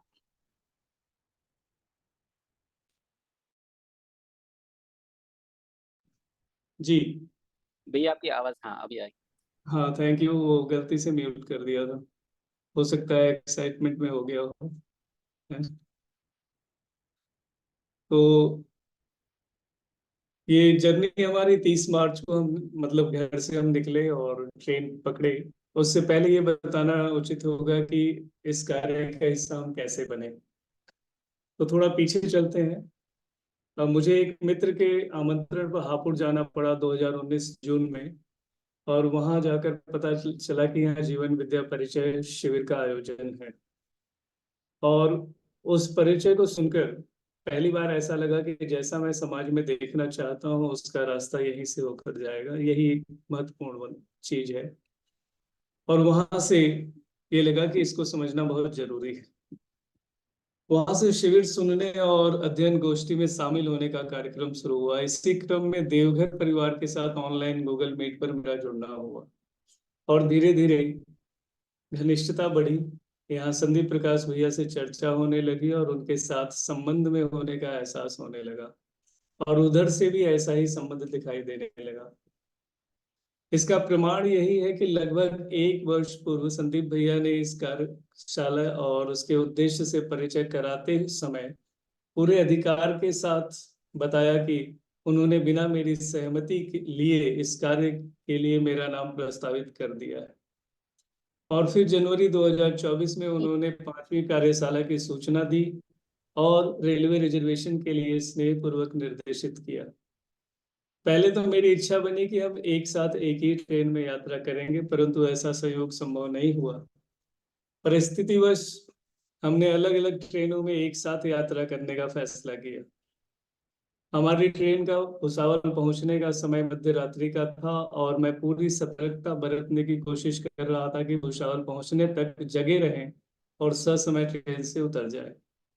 लेकिन भुसावल आने से थोड़ी देर पहले गहरी नींद में चला गया और मेरी नींद तब टूटी जब ट्रेन भुसावल स्टेशन छोड़ चुकी थी और अच्छी गति पकड़ चुकी थी।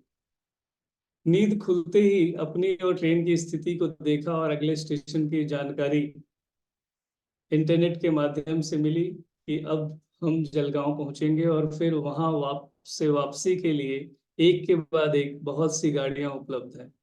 इस सूचना ने अद्भुत राहत प्रदान किया।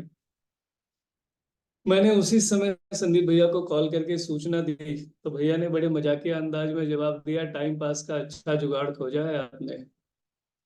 और वापस आकर हम भुसावल रेलवे स्टेशन पे भैया का इंतजार करने लगे।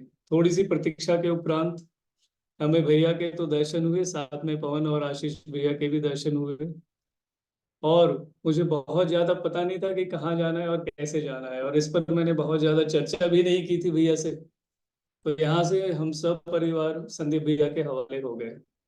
वहां से भैया हमें बस स्टैंड पे ले आए रेलवे स्टेशन से, और वहां आने के बाद सबसे पहला कार्य ये शुरू हुआ कि बस तो आने में समय है, पहले खाली बोतलें इकट्ठा किया जाए। तो ये पहली बार ही मैं इतना साहस कर पाया कि एक बस स्टैंड पे जहाँ इतने सारे लोग खड़े हैं और उनके बीच में हम खाली बोतलें इकट्ठा करके किसी बोरे में भर रहे हैं। तो पहली बार मुझे लगा कि ये भी बहुत साहसिक कार्य है।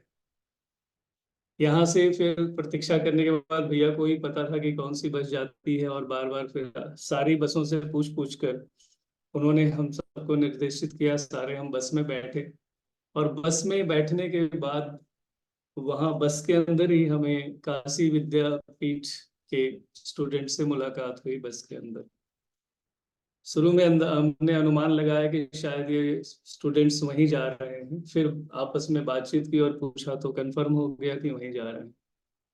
वहां पहुंचने के बाद जिस तरह से आयोजन हुआ कार्यक्रम का, सबसे पहले तैयार हुए, फ्रेश हुए, नाश्ता किया।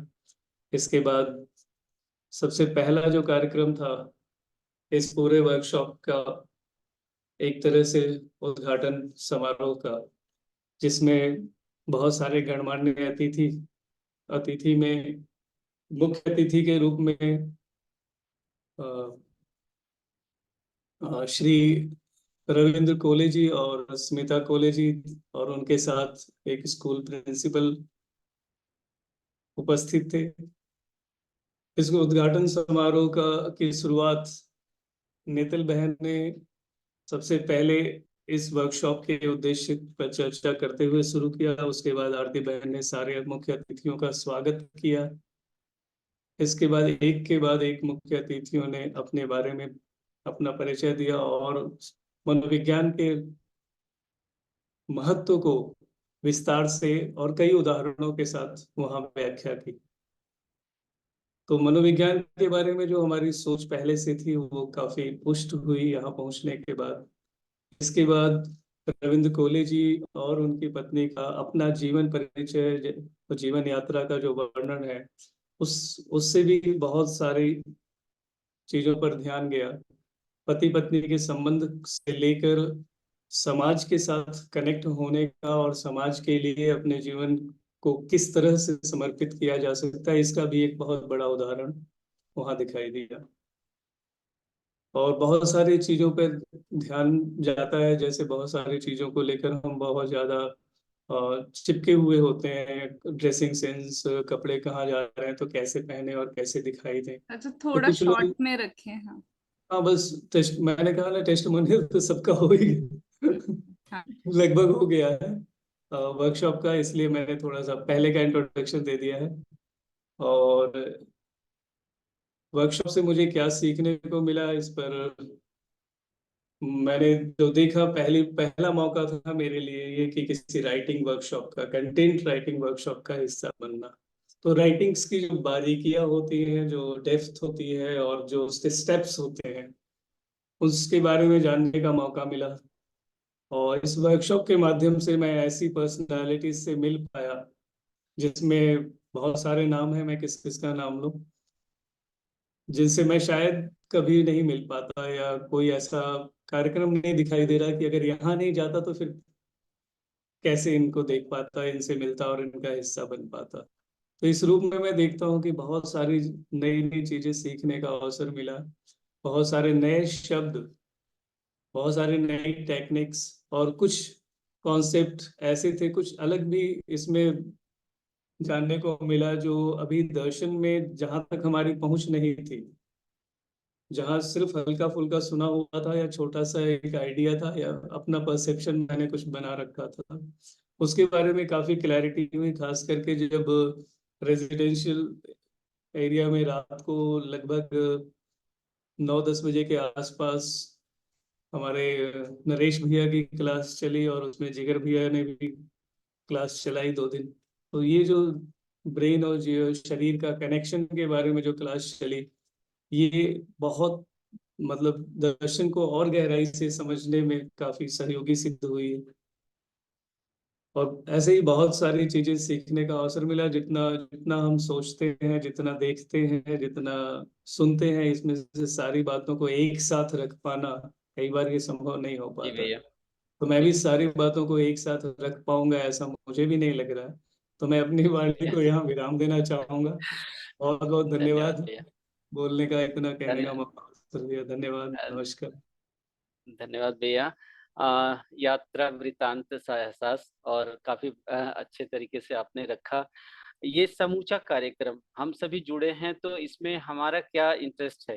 तो शुरुआत में ही यदि ये बात स्थिर हो जाए कि स्व परिमार्जन के अर्थ में हमारे सारे क्रियाकलाप हैं, तो ये एक उपलब्धि है। और भैया आपने जो लर्निंग्स को इंडिविजुअल लेवल पर फील किया, वो हम सब के लिए फिर से एक बार प्रेरणादायक लग रहा है। तो मैं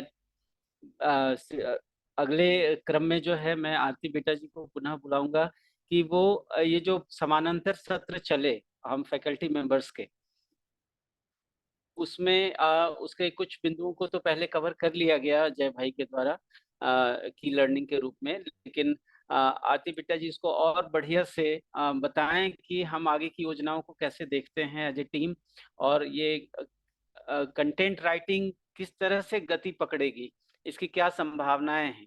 तो आरती बेटा जी, एक बार फिर से आप इसको हम सबके बीच में रखें। जी, आपका स्वागत। जी, मैं एक शॉर्ट में ही हमने जो कंटेंट राइटिंग को लेके क्या क्या चर्चा करी, कुछ डिसीजंस नहीं, कुछ प्रस्ताव हैं जो आप सबके सामने एज मेंबर्स ऑफ लेखक समूह एंड शोध समूह में रखना चाहूंगी। इस पर हम लोग फिर से मीटिंग और विस्तार में कर सकते हैं। पहले तो हमें ये रियलाइज हुआ कि अभी तक के जो 5 वर्कशॉप्स हैं, इसमें मतलब रेगुलरली सब लोग अटेंड कर पा रहे हैं ऐसा नहीं है। तो थोड़ा ऐसा लगा कि हमने एक और फर्स्ट एंड सेकेंड डे जो विजन है एंड पर्पस है, और हमें हायर एजुकेशन में ही क्यों काम करना है, और इसका कॉन्सेप्ट नोट कैसे बनेगा, इसकी जो लर्निंग आउटकम्स है वो स्टूडेंट्स के लिए क्या होंगी, वो फैकल्टी के लिए क्या होंगी, इस पूरे कोर्स का लर्निंग आउटकम क्या है, ये सब पर हमने काफी चर्चा करी। हमने ये भी चर्चा करी कि हमें किस तरह के स्किल्स एंड नॉलेज लेने होंगे ऐसे प्रोसेस के लिए। उसके साथ साथ हमने एक स्वॉट एनालिसिस, अपने strengths, weaknesses, opportunity and threats, इनको भी एज अ ग्रुप समझने का कोशिश किया। फिर इस फैकल्टी मीटिंग में काफी सारे सेशंस हुए जो कंटेंट राइटिंग पर फोकस थे। इसमें से एक पीहू करके एक मैम थी जिन्होंने हमसे शेयर किया कि ये कंटेंट को लिखने के लिए टीम को किस तरह से स्ट्रक्चर होना पड़ेगा, और इंडिविजुअल्स को किस तरह की रेस्पॉन्सिबिलिटीज और स्किल्स को समझना पड़ेगा, ताकि एक कंटेंट को हम डिलीवर कर पाए। इस सेशन के अकॉर्डिंग हमने कुछ टास्क एलोकेशन किए फॉर इंडिविजुअल्स एंड ग्रुप्स, क्योंकि अभी तक हमें लग रहा था कि हम काम तो कर रहे हैं बट हमारा काम उतना फोकस नहीं है। हम लोग सब अलग अलग पर्सपेक्टिव से इसको समझ रहे हैं। तो हम एज अ टीम कैसे काम करें, उसकी स्ट्रक्चरिंग कैसे हो, उसमें कैसे डिसीजन मेकिंग हो, और हम रेगुलरली, सिंस हम ऑनलाइन ही मिलेंगे, तो ऑनलाइन सबके काम करने के क्या इंडिविजुअल नॉर्म्स हो, उसको हमने डिस्कस किया, और 3 महीने का एक एक्शन प्लान हमने साथ में इसके बनाया। इसमें जो प्रिया का सेशन था, उसमें हमें ये समझ आया कि एक तो कंटेंट राइटिंग अगर हमें फोकस्ड होना है तो हमें कुछ स्टेप्स को फॉलो करना पड़ेगा। तो कंटेंट लिखने से पहले के कुछ स्टेप्स हैं, जैसे कंटेंट को बनाना ही क्यों है, हमारे लर्निंग ऑब्जेक्टिव्स क्या हैं, किस तरह के एक्सपर्ट्स हमें लगेंगे। तो ये सारी चीजें हमने इस वर्कशॉप में डिस्कस करी। साथ में जब हम कंटेंट लिख रहे होंगे किस तरह के रेफरेंस मटेरियल चाहिए। जैसे उन्होंने बोला अगर आप हायर एजुकेशन के लिए कंटेंट लिख रहे हैं तो आपको ओरिजिनल टेक्स्ट को ही फॉलो करना पड़ेगा और आपको रिसर्च ओरिएंटेड टेक्स्ट को लिखना पड़ेगा। इस तरह की कुछ कुछ बातों को उन्होंने हमारा ध्यान दिलाया। फिर उन्होंने ये भी बोला कि स्ट्रक्चरिंग का एक फॉर्मेट होता है जो टेक्स्ट बुक्स की स्ट्रक्चरिंग होती है, उसी तरह से इसको हमें स्ट्रक्चर करना पड़ेगा और हमें कुछ एक्सपर्ट्स इस तरह से भी ढूंढने पड़ेंगे जो हमें विजुअल एड्स के लिए मदद करें। तो एक तरह से जो कंटेंट क्रिएशन का टीम होता है उन्होंने उनका ये प्रस्ताव था कि उसमें एक एडिटोरियल कमेटी होता है जिसमें अराउंड 6 मेंबर्स होते हैं जो अलग अलग एक्सपर्ट्स होते हैं।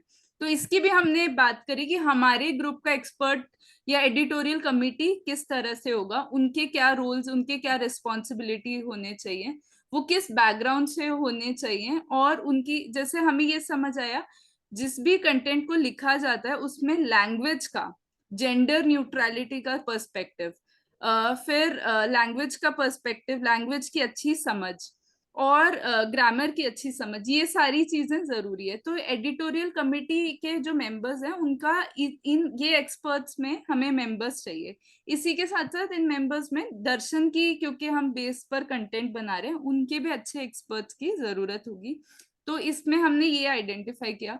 फिर स्टडी सर्कल, जो हमारा लेखक समूह है उसको हम स्टडी सर्कल की मान के चल रहे हैं। तो ये लेखन भी करें साथ साथ में टीचिंग भी करें, क्योंकि जो भी हम लिख रहे हैं उसको इम्पार्ट करने के लिए किस तरह के कनेक्शंस बिल्ड होने चाहिए, ये हमने लेखक जो स्टडी सर्कल है उस पर काफी डिस्कशन किया। उनके एवरीडे रिस्पॉन्सिबिलिटीज, उनके मंथली रिस्पॉन्सिबिलिटीज, उनके ईयरली रिस्पॉन्सिबिलिटीज, उनके मीटिंग्स में पार्टिसिपेट करना, उनका प्रेजेंटेशन का, कम्युनिकेशन का क्या स्किल्स होगा, ये सब की डिस्कशन हमारी हुए। इसमें आगे के जो आगे का जो हमारा काम है उसके लिए हमने ये आइडेंटिफाई किया कि हमें दोनों जो कोऑर्डिनेटर्स हैं और जो वॉलंटियर्स हैं उनकी एक focused work and focus group हमें चाहिए होगा। इसी तरह से जो कंटेंट है उसकी मेथोडोलॉजी एंड अप्रोच हमने तैयार किया। हम इसके बाद आपको उसकी डॉक्यूमेंट भेजेंगे। कोर्स का एक्सपेक्टेड आउटकम हमने तय किया, लर्निंग आउटकम स्टूडेंट्स के लिए, लर्निंग आउटकम्स राइटर्स के लिए। फिर ग्रुप की स्ट्रक्चरिंग कैसे होगी, जैसे अगर जो भी इलेक्टिव के ग्रुप्स बनते हैं उसकी क्या क्या स्ट्रक्चरिंग कैसे होगी, ये सारी चीजें हमने डिस्कस करी। और आगे के फर्दर वर्क के लिए कुछ प्रोपोजिशंस है। अभी हमने सोचा कि हम बहुत सारे इलेक्टिव में काम करते हैं तो उसमें कोऑर्डिनेशन में भी इशू आता है एंड हमारा उतना बहुत डाइवर्स स्किल्स चाहिए एक सब्जेक्ट को लिखने के लिए। तो हमने सोचा है कि अभी के लिए ये एक प्रस्ताव के रूप में है कि हम self and personality and interpersonal relation and family science, in 2 subject में लेखक समूह के जो मेंबर्स हैं वो मर्ज होके काम करें। जो सेल्फ एंड पर्सनालिटी ग्रुप है उसको जिगर भैया लीड कर रहे हैं और मैं साथ में कोऑर्डिनेट कर रही हूँ। और interpersonal relation and family sciences को बालमुकुंद भैया लीड कर रहे हैं और साथ में संदीप चाचा उसको कोऑर्डिनेट कर रहे हैं। फिर ऑर्गेनाइजेशनल साइकोलॉजी में आत्मीय यूनिवर्सिटी ने बोला कि वो उसका वेस्टर्न इंडियन एंड मध्य दर्शन का पर्सपेक्टिव वो तैयार करेंगे। और एक ये प्रोपोजिशन आया कि अब से वर्कशॉप जो है 1 in 6 months हो, साल में 2 बार हो, जिसमें वेस्टर्न पर्सपेक्टिव और इंडियन पर्सपेक्टिव दोनों पे हो। और ये जो स्टूडेंट्स अभी आए इनको भी हम इसमें इन्वॉल्व करें as content writers, researchers and volunteers, उनकी जो स्वेच्छा है उसके अकॉर्डिंग, क्योंकि ये समझ आया कि उनको खुद भी वैल्यूएबल लगा और उनको ऐसे वर्कशॉप में फिर से आना है, ऐसा भी उनका मन बना। इसके बाद जो लेखक समूह है वो सब, मतलब सभी जो इंडिविजुअल्स हैं उनको अलग अलग स्किल्स में ट्रेन होना होगा, ऐसा भी समझ आया, ताकि एक होलिस्टिक हम काम कर पाए। नहीं तो हम सभी सेम चीज कर रहे हैं और स्किल बिल्डिंग में ज्यादा नहीं ध्यान देंगे तो हमारा जो क्वालिटी है वो थोड़ा मतलब बहुत अच्छा नहीं होगा। इसीलिए थोड़ा स्किल बिल्डिंग पे ध्यान देना है। एंड सब इंडिविजुअली कंटेंट लिखें कि दर्शन के पर्सपेक्टिव से अभी तक हमने हमारे जो निष्कर्ष बने, हमारे जो भी हम अपने लाइफ में दर्शन के रिफ्लेक्शन से क्या कैसे जी रहे हैं, अपने में, अपने परिवार में, अपने सोसाइटी में, उसके लाइफ स्केचेस हम सब लेखक समूह के लोग इंडिविजुअली तैयार करें। और हमारा ये भी डिस्कशन हुआ कि individually and as a group इस तरह का वर्कशॉप क्यों जरूरी है, इस पर भी हमारा एक फोकस्ड डिस्कशन होना चाहिए। तो लास्ट में आप सबके लिए यही प्रस्ताव है कि इस मीटिंग में हमने ज्यादा फोकस किया स्टूडेंट्स की लर्निंग क्या रही, हमने जो अपनी कंटेंट को प्रस्तुत किया उससे हमारी जो लर्निंग रही उस पर हमने इस प्रस्तुति में ज्यादा फोकस किया। लेखक समूह के जो कुछ प्रोसेसेस हैं वो भी हमने डेवलप किए हैं, उसका जो ग्रुप मैकेनिज्म कैसे डेवलप होगा, उसमें डिसीजन मेकिंग कैसे होगा, उसमें कौन लोग डिसीजंस लेंगे, किस तरह से हम आगे चलेंगे, इसके लिए जो फोकस्ड मीटिंग है ये हमें फिर से हम लोग एक मीटिंग में उसको रखेंगे। उसमें जो इंटरेस्टेड हैं इस काम में लेखक समूह में लंबे समय तक करने के लिए वो सभी जुड़े, और ताकि हम लोग और डायलॉग बेसिस पर ये शेयरिंग कर पाएंगे। अभी आज की जो मीटिंग है वो 1:30 तक है, करीब 15 मिनट्स हैं जिसमें हम क्वेश्चन आंसर्स ले सकते हैं। इस सेशन को भी संदीप चाचा और अजय चाचा कोऑर्डिनेट कर रहे हैं, तो handing over to you. Thank you. Thank you. बहुत बढ़िया, बहुत अच्छे से, बहुत संक्षेप में आपने ये पूरी बात रखी। तो मैं चाहूँगा कि अजय भैया के हेड में हम आपसे प्रश्न लें। जो लोग शामिल नहीं हो पाए, जो इच्छुक रहे और अभी भागीदारी देना चाहते हैं या अपने को इस आगे के कार्यक्रम में जुड़े देखना चाहते हैं, तो आप अपने प्रश्न मुक्त होकर रखें और हम सभी मिलकर इसको आपको संतुष्ट करने का प्रयास करेंगे और आपको अपनी टीम में आगे की संभावना के रूप में देख पाएंगे। तो अजय भैया और मैं मुख्य रूप से और बाकी सभी लोग मिलकर आपको जवाब देंगे। तो प्रश्न आपसे अपेक्षित है। जी जो लोग आप जी स्वागत। सभी को हरिहर। आदरणीय बाबा जी को प्रणाम करते हुए मैं अपने श्रेष्ठ जनों के रूप में आप साधन भैया और योगेश भैया जो इस सभा में उपस्थित हैं उनको अपना अभिवादन प्रस्तुत करता हूं। और सभा में उपस्थित इस वक्त जितने भी भैया दीदी लोग हैं मैं उनको अपना अभिवादन प्रस्तुत करता हूं और आशा करता हूं कि इस पूरी की पूरी प्रस्तुति से, प्रेजेंटेशन से ये तो स्पष्ट हो गया कि हम लोगों की यात्राएं अब तक कहाँ तक की रही हैं और ये यात्रा आगे किस दिशा में। तो उसमें आपका कोई जिसका भी लगता है जो इसमें जुड़ नहीं पाए हैं या उनका कोई ऐसा प्रश्न बनता है तो वो अपने प्रश्न को रख सकते हैं। हमारे लिए सुझाव, हमारे लिए मार्गदर्शन के रूप में वो अपना विचार रख सकते हैं। तो आप सबका स्वागत है जी।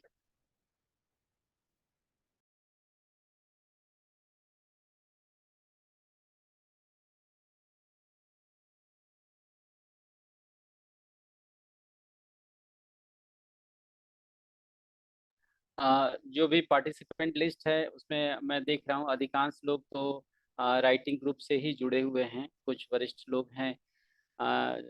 तो मैं चाहूँगा कि जो प्रस्तुति आज की रही, यदि वरिष्ठ लोगों में से उनकी क्या सूक्ष्म नज़र हम लोगों को देख पाई है, उसका मूल्यांकन या उसकी समीक्षा दोनों अपेक्षित है।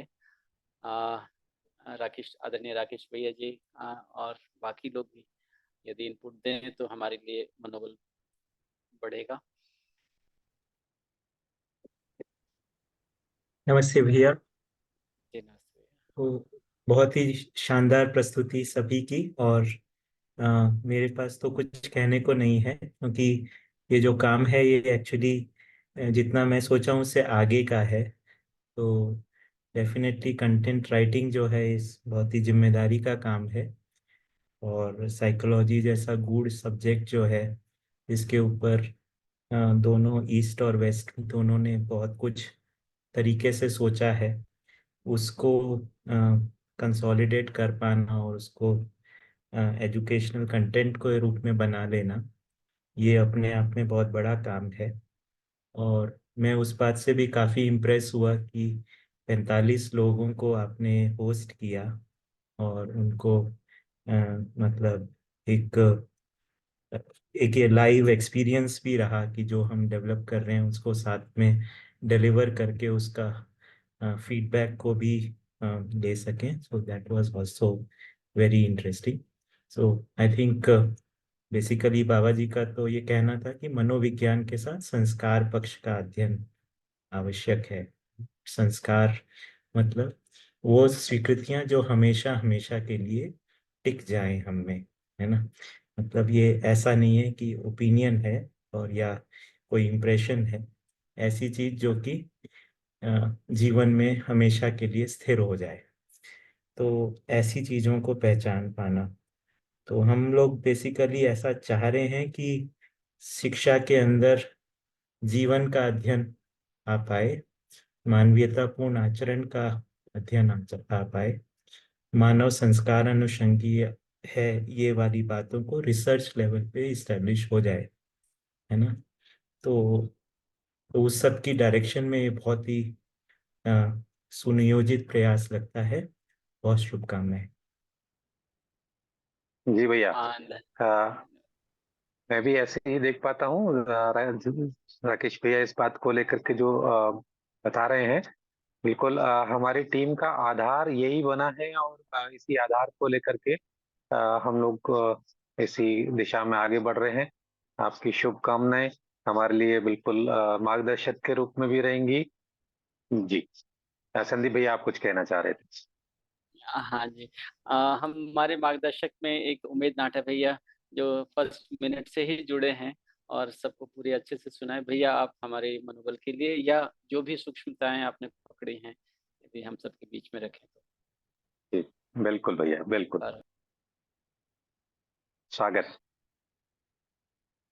पूरा प्रोग्रेस रिपोर्ट काफी संक्षिप्त तरीके से रखना हुआ, तो जो लोग नहीं आ पाए थे उनको पूरी जानकारी मिली और कुछ आगे की भी जो कोऑर्डिनेशन वगैरह की बात हुई है उसका भी पता लगा, तो बढ़िया लगा। धन्यवाद। धन्यवाद भैया। मैं पार्टिसिपेंट लिस्ट देख रहा हूँ अजय भैया, तो मुझे एक नाम दिखाई दे रहा है, डॉक्टर घनश्याम आचार्य, आत्मीय जी यूनिवर्सिटी भैया, के, बिल्कुल। जो इनॉग्रल सेशन में भी थे और हम लोगों को एक ऐसा पुश दिया जहां से हम अपनी नई दिशा ढूंढ पाए। तो जी वो एज ए पार्टिसिपेंट भी, एज ए मेंटर भी और एज ए हाँ भैया, मैं डॉक्टर आचार्य को देखता हूँ तो मुझे ऐसा लगता है कि जो फर्स्ट किक स्टार्ट था ना वो उन्होंने बहुत अच्छा दिया। तो फर्स्ट किक स्टार्ट बोले तो कि बोर्ड पे आइए और बोलिए जो कुछ है इसको इस बोर्ड पे उतारते हैं, तो ये मुझे बहुत छुआ, है ना। वहां से एक दिशा मिली, तो मैं डॉक्टर आचार्य को इसके लिए बहुत शुभकामनाएं देता हूँ, हम लोगों को एक दिशा देने के लिए। और मेरा निवेदन है कि वो हमारे टीम के साथ में इसी तरीके से बने रहें। जी, स्वागत। अभी कुछ कहना चाहें तो डॉक्टर साहब आप हम लोगों के हाँ बीच में ठीक। बात रख सकते हैं।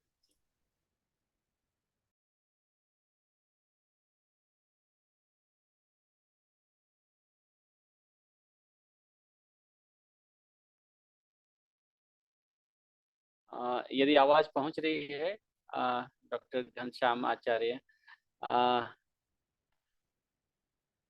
सर यदि आप बोलने की स्थिति में हो तो माइक अनम्यूट करके प्रस्तुत हो सकते हैं, अन्यथा अनुकूलता नहीं है तो हम आगे बढ़ सकेंगे। जी अजय भैया कुछ कहना चाह रहे हैं?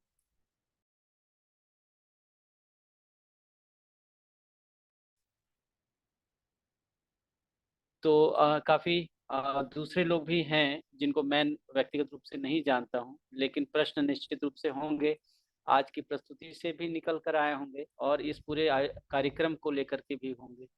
तो यदि आप प्रश्न रखेंगे तो शायद अ, हम सबका भी ध्यान उससे नई बात पर जा सकता है।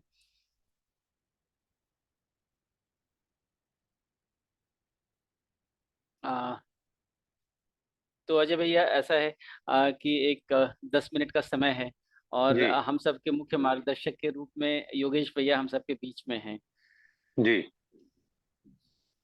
जो कि इस बिल्कुल पूरे भैया।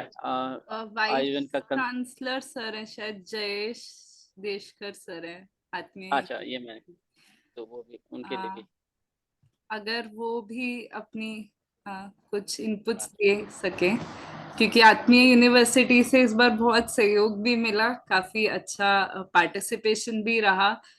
यहाँ के जो टीचर्स हैं उन्होंने भी काफी सारे इनपुट्स हम लोगों को दिए।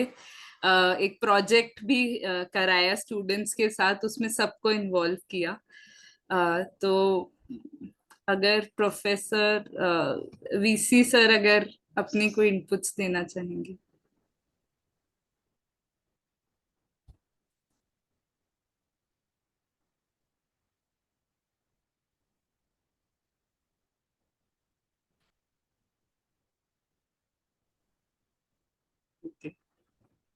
रेनू दीदी, रेनू मासी। नमस्ते सबको।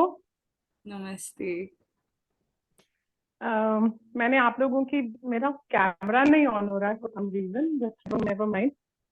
फर्स्टली कंग्रेचुलेशंस, आप लोगों का प्रेजेंटेशन वाज सो एंड सब कुछ को समेट के बहुत व्यवस्थित तरीके से आप लोगों ने प्रस्तुति की। वो ओके ना, थोड़ा सा जो आपने बारीकी में काम किया एंड वेरी ऑनेस्टली मुझे थोड़ी सी ये हुआ कि हाँ काश मैं भी आप लोग इसमें पार्टिसिपेट करती। तो मेरा एक सुझाव सा है, may be it's nice but मुझे लगता है जो हम लोग कर रहे हैं उसको एक पायलट प्रोजेक्ट की तरह, क्या यूनिवर्सिटी तक जाने के पहले can it be open to a group of small number of people जो इस करिकुलम को एक करिकुलम की तरह, स्टूडेंट की तरह इस पर चले, ताकि जो इससे निकल के आए वो थोड़ा सा और सॉलिड हो कि उसमें क्या बारीकियां हमको डिफाइन करनी है। ऐसा मुझे लगा अगर करा जाए तो इसमें एक सॉलिडिटी बढ़ेगी, ऐसा मुझे लगा। But congratulations, I think what all of you have been able to achieve is beautiful and I am completely inspired. Normally ऐसा बोला जाता है कि बड़ों से छोटे सीखते हैं, समझते हैं। ये मैं राकेश भाई को भी बोल रही थी, मुझे लगता है मैं तो आप लोगों से बहुत समझ रही हूँ। So lovely, congratulations. Thank you so much मासी। संदीप चाचा, कुछ स्टूडेंट्स भी जुड़े हैं, जैसे मैं चंचल बहन को देख रही हूँ और भी कुछ स्टूडेंट्स हैं, अगर उनको भी बुला सके। जी बिल्कुल स्वागत है उनका। उनके एक्सपीरियंस से हमको फिर और नई प्रेरणा मिलेगी। तो चंचल बेटा जी, यदि आप कुछ कहें अपने बारे में। हेलो सर, हेलो मैम, नमस्ते। सभी लोगों का धन्यवाद इसमें पार्टिसिपेट करने के लिए।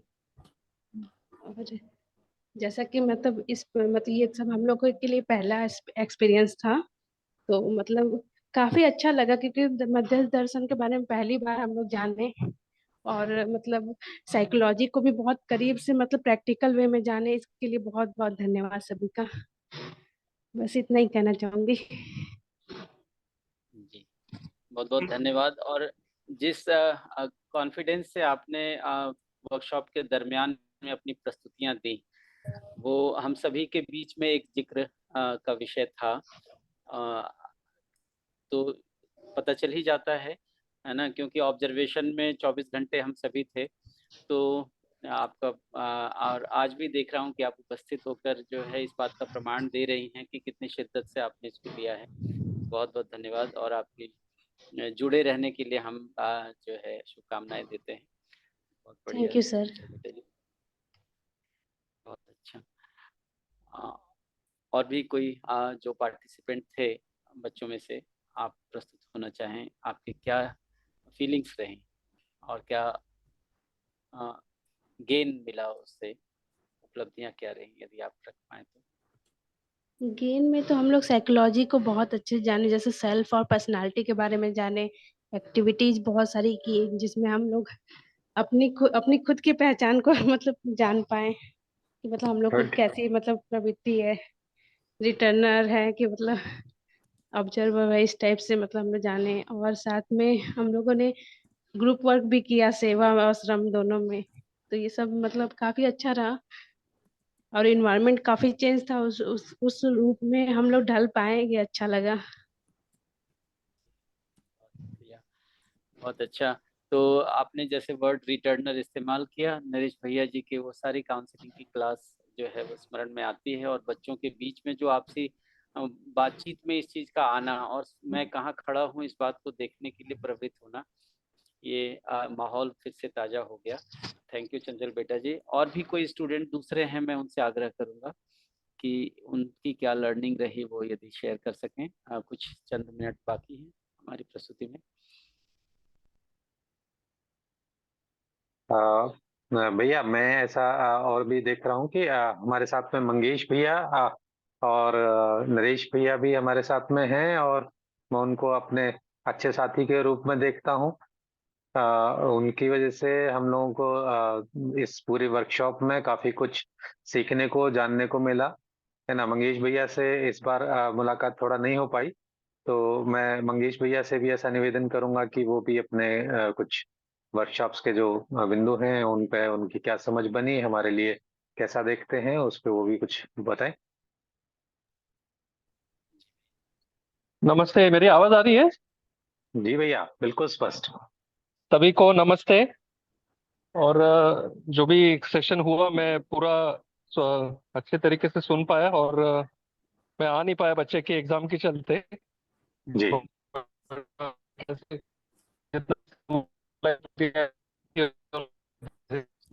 काफी लगा कि मैं भैया आपकी आवाज ब्रेक हो रही खुद है। वहीं पे हूँ। तो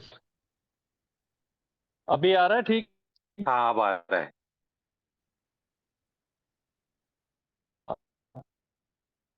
तो बहुत एनकरेजिंग है, और आगे चल के कुछ चीजें और सीखने का मौका हम सभी को ऐसी आशा है।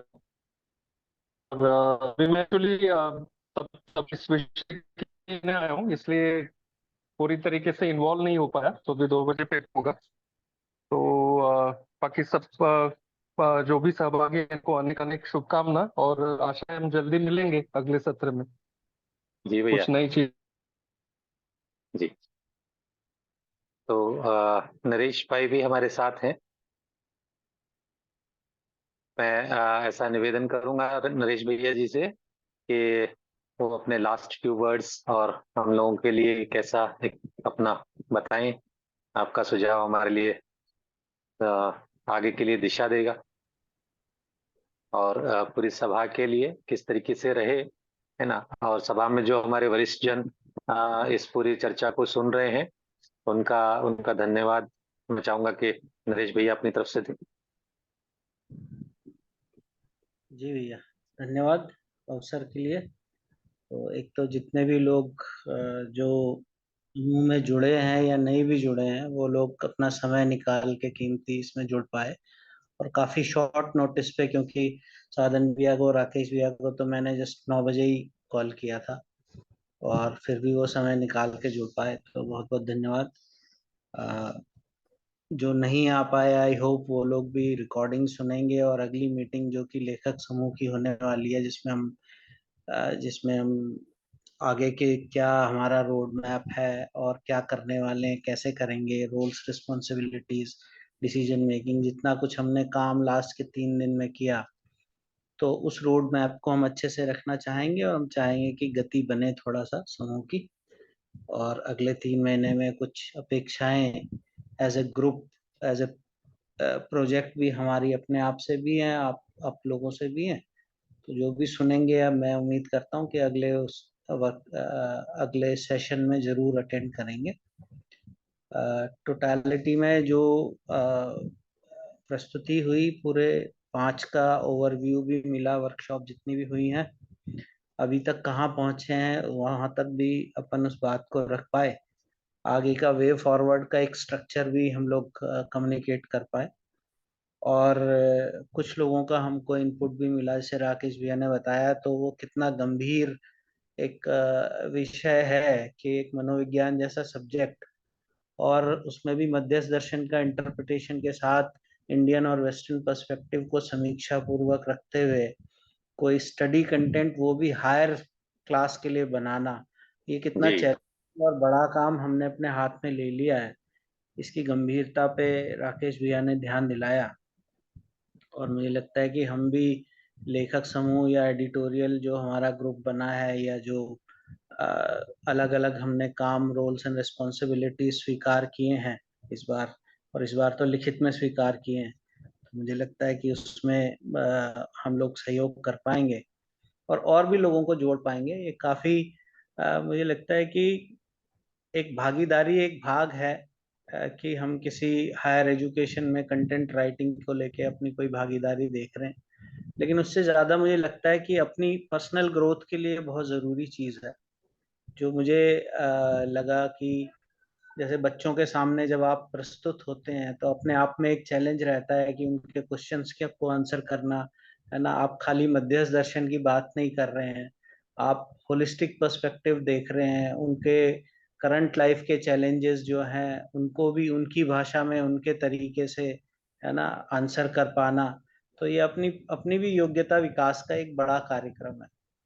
तो जब बहुत सारे लोगों से डील करते हैं आप, बहुत सारा लोगों के क्वेश्चंस को लेते हैं, अलग अलग पर्सपेक्टिव से उसको आंसर देने की कोशिश करते हैं, तो आपकी अपनी अपने पर्सपेक्टिव में ग्रोथ होती है और अपनी योग्यता का बड़ा विकास होता है, ऐसा मैं देख पाया। तो मेरे लिए तो बहुत सार्थक रहा, लोगों से निभने का, व्यवहार अभ्यास का एक सुनहरा मौका मिलता है ऐसे वातावरण में, है ना। और लोगों को जानना और उनसे अपेक्षाओं को समझ पाना, और एक निश्चित दूरी में आने के बाद किस संबंध में है उसको निर्वाह कर पाना, ये एक बड़ा भाग है। मुझे लगता है अभ्यास के लिए भी एक बहुत सुनहरा अवसर रहता है इस तरह के वर्कशॉप्स जो होते हैं। तो मेरे लिए तो ये इंडिविजुअली बहुत सार्थक रहा, बहुत कुछ सीखा मैंने इसमें, है ना। कितना निभा पाया नहीं निभा पाया वो मेरे अपने निरीक्षण का मुद्दा है, बट आगे भी इस तरह के कार्यक्रम हो तो जरूर मैं पार्टिसिपेट करना चाहूँगा। और मेरा रिक्वेस्ट भी रहेगा, जितने लोग अभी जुड़े हैं आगे भी वो जुड़े और लगातार हमारे साथ बने, हमारा सहयोग करें। ये बड़े काम का बीड़ा हमने उठाया है, इसमें हमको बहुत सारे लोगों की जरूरत लगेगी, बहुत सारे एक्सपर्ट लोगों की जरूरत लगेगी, है ना। और बहुत सारा हेल्प चाहिए होगा हमको सभी तरह के लोगों से। तो जितने लोग आगे आ पाए हमारा उत्साह उतना ही बढ़ेगा। एक समय हमें लगता है कि टीम तो काफी बड़ी है, 60-70 लोगों का हम जिक्र करते हैं, लेकिन अटेंडेंस नहीं हो पाती फॉर सम रीजंस। तो कभी कभी थोड़ा सा ऐसा भी लगता है कि ये मतलब कितना ताकत और लगानी बाकी है इसमें। तो लेकिन और उसमें ये मैं देख पाया कि कोई चीज कैसी व्यवस्थित होके अगर कोई डेडिकेटेडली उस पर काम करता है तो उसकी इंडिविजुअल भी ग्रोथ होती है, और फिर समूह को बांधे रखने में, एक बड़े काम में एक इम्पॉर्टेंट भूमिका वो निभाते हैं। तो नेतल और आरती बेटा जी का बहुत बहुत धन्यवाद है। ये इतना यंग ब्लड है और डेडिकेटेड है, तो ये लोग इस पूरे समूह को एक जो तार के रूप में, जो है ना, हम तो कड़ियां हैं, कभी बिखर जाते हैं, कभी इधर आ जाते हैं, तो ये लोग समेट के रखते हैं। एक माला टाइप की इन्होंने धागे से बांध के बनाई हुई है, तो उसमें जोड़ के रखा है। इनकी ताकत और इनका जो काम करने का जज्बा है वो मैं देख पाता हूँ, और काफी इन लोगों ने मेहनत की। और इंडिविजुअली मैं देखूं तो मैं देखता हूँ कि इन दोनों में बहुत ग्रोथ हुई है एज इंडिविजुअल्स।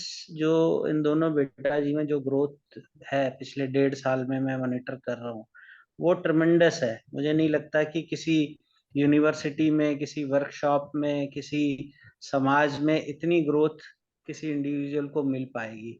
तो ये जो एक एक्सपोजर को इन्होंने स्वीकारा और उसको पूरे मन लगा के किया, तो एक एक इनका व्यक्तित्व में जो निखार आया है वो मैं इस बार बहुत अच्छे से ऑब्जर्व कर पाया।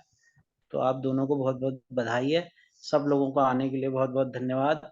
हमारा उत्साह बढ़ता है जब आप लोग पूरा अटेंड करते हैं, सुनते हैं, इनपुट देते हैं, तो हमको लगता है कि जो कुछ काम हम कर रहे हैं वो सार्थक है, और इसमें दूसरे लोग इंटरेस्ट लेते हैं और इनपुट देते हैं, तो हमको लगता है कि हमारी सार्थकता में जुड़े ही हुए हैं वो लोग, है ना। और क्रिटिकल इवैल्यूएशन करते हैं तो और भी अच्छा लगता है कि हमें दिशा भी मिल रही है कोई कोई। तो इसीलिए आप सबका बहुत बहुत धन्यवाद जी। ओवर टू यू अजय भैया। जी भैया, बहुत बढ़िया। इसी के साथ में हमारे साथ में कुछ लोग वैकल्पिक रूप से भी जुड़े, कुछ लोग ऑनलाइन माध्यम से जुड़े।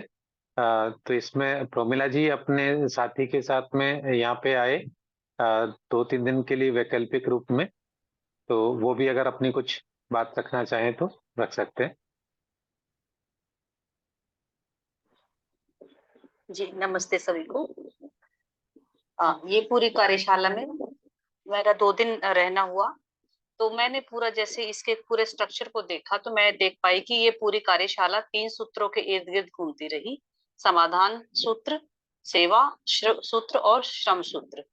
तो मैं इसमें योगेश भैया से आग्रह करूंगी कि कैसे वो इन सूत्रों को सोच पाए और कैसे इसमें पूरी वर्कशॉप को उन्होंने पिरोया, इस पर थोड़ा वो प्रकाश डालें तो हमको चीजें और खुलकर आए। तो ऐसा मेरा योगेश भाई से निवेदन है कि वो थोड़ा सा इस पर और प्रकाश डालें।